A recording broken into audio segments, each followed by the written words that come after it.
El número primo autor Félix Menor. Primera semana. Manuel sacó del bolsillo la llave de seguridad, la introdujo en la cerradura, y con bastante dificultad logró abrir la puerta. Maldijo por lo bajo. No entendía cómo una cerradura tan sofisticada podía abrir tan mal. Seguramente la culpa la tenía la absurda burocracia, que no dudaba en gastarse un montón de dinero en comprar equipos y después era incapaz de pagar un poco de aceite. Mientras dejaba en la silla su inseparable gabardina, se fijó en una carpeta con dos gruesos precintos rojos, sellando las solapas que destacaba en su mesa. No era la primera vez que veía una con esas características, pero sí se sintió sorprendido por el hecho de que estuviese precisamente en su despacho. Se sentó despacio en el sillón, y con la calma preceptiva de un ritual, buscó un abrecartas. En ese momento afloró una sensación, entre inquietud y curiosidad, evocándole de inmediato el ansia que se había repetido sistemáticamente durante toda su vida cada vez que abría un nuevo caso. Y con cierta excitación, rápidamente terminó de abrir la carpeta y comenzó a examinar los documentos que se encontraban en su interior. Lo primero que encontró fue una escueta nota del secretario indicándole que debería hacer un informe, sin ninguna otra aclaración. El resto de la carpeta estaba compuesta por diferente documentación. Las primeras páginas mostraban un informe de la policía que relataba un asesinato. El sujeto, cuando salía de su casa a las afueras de San Sebastián, recibió un disparo en la cabeza que lo había matado al instante. Grapado a este informe, constaba una copia de la autopsia, que resumía las causas de la muerte de forma breve y concisa. El proyectil entró por la frente, centrado entre los dos ojos, atravesó toda la masa cerebral y salió por la zona de la nuca, causando una muerte directa e instantánea. El médico forense, ante la evidencia de las circunstancias, no había perdido más tiempo en dar muchos detalles sobre la muerte, y optó por finalizar rápidamente el informe. Pero Manuel, a diferencia del forense, sí comenzó a hacerse muchas preguntas. ¿Cómo sería el muerto? ¿Qué enemigos tendría? ¿En qué posición estaba situado cuando lo mataron? ¿Cómo lo esperó el asesino? ¿El impacto en la cabeza fue suerte o precisión?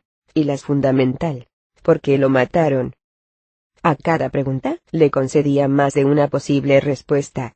Así todas estas posibilidades las analizaba, en un proceso automático, fruto de años de experiencia, las aceptaba o rechazaba ajustándolas a lo que conocía, y así iba configurando una idea de cómo pudieron sucederse los acontecimientos.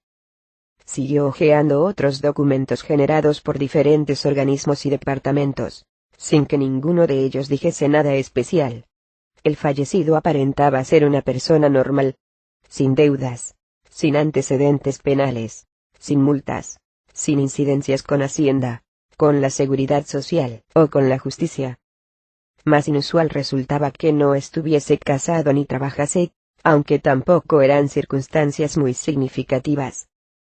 Ya un poco cansado de leer toda esta información, aparentemente carente de toda trascendencia en relación con la muerte, examinó el último informe que provenía del servicio de inteligencia, y por fin descubrió algo que podía ser interesante. El fallecido estaba fichado como presunto miembro del grupo terrorista ETA, si bien el dato estaba fechado hacía más de 6 años, y desde entonces no se mencionaba ningún tipo de relación o actuación con la organización terrorista. Por fin algo tenía algún sentido, pues, sin duda alguna, era por esa última información por lo que le habían enviado el expediente a su despacho. Aunque, eso sí, seguía sin conocer los criterios seguidos por el Ministerio del Interior para haber encomendado ese expediente precisamente a su persona.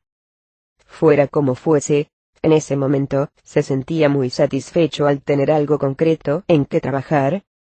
Después de todo, llevaba casi 3 meses en ese nuevo puesto como asesor en el Ministerio del Interior, y desde entonces, no había tenido un verdadero trabajo de investigación, tan solo una sucesión constante de reuniones y cursos de formación, que con inmensos manuales con títulos tan evocadores como operativas, para coordinación de actuaciones de proyectos conjuntos, o de los programas de cooperación interdisciplinar, daban una idea de su soporífero contenido. La triste realidad era que, como él los solía definir, se habían juntado el hambre y las ganas de comer, por una parte la dificultad técnica de los manuales, y por otra su escasa capacidad personal para adquirir nuevos conocimientos, así que el resultado no había sido muy alentador. Y con cierta frustración, reconocía no haber logrado asimilar prácticamente nada del llamado programa de formación avanzada de personal técnico al que estaba sometido desde que entró en el ministerio. Para él este programa no era más que un eufemismo que encubría el intento para reciclar a viejos funcionarios. Inconscientemente esbozó una sonrisa al recordar que dicho programa se utilizaba el acrónimo FAPT, y que cada vez que lo pronunciaba, se sentía como un viejo intentando hablar sin su dentadura postiza. A pesar de no estar muy contento en su situación, no se mostraba especialmente crítico con sus superiores. Por una parte, su particular sentido de la jerarquía le evitaba cuestionarse la existencia o conveniencia de los procedimientos establecidos. Y por otra, era plenamente consciente de sus limitaciones personales, por lo que todos estos planteamientos modernos y teóricos le superaban ampliamente, sin llegar a cuestionarse si eran o no eficaces. Ahora estaba ilusionado por tener por fin algo de trabajo sólido entre manos, pero quería engañarse, pues la nota adjunta al expediente expresaba claramente que examinase el dossier para emitir un informe preliminar, y en consecuencia la consideración de que tenía entre manos un verdadero caso de investigación era cuando menos exagerada. Durante toda su vida, estaba acostumbrado a realizar investigaciones policiales exhaustivas, y ahora, lo que pasaba en ese micromundo del Ministerio del Interior, le estaba rompiendo todos los esquemas. Así, lo primero que había descubierto es que, cuando se ordenaba realizar una investigación, se intuía entre los funcionarios un especial nerviosismo ante la posibilidad de que se exigiese resultado o algún tipo de responsabilidad.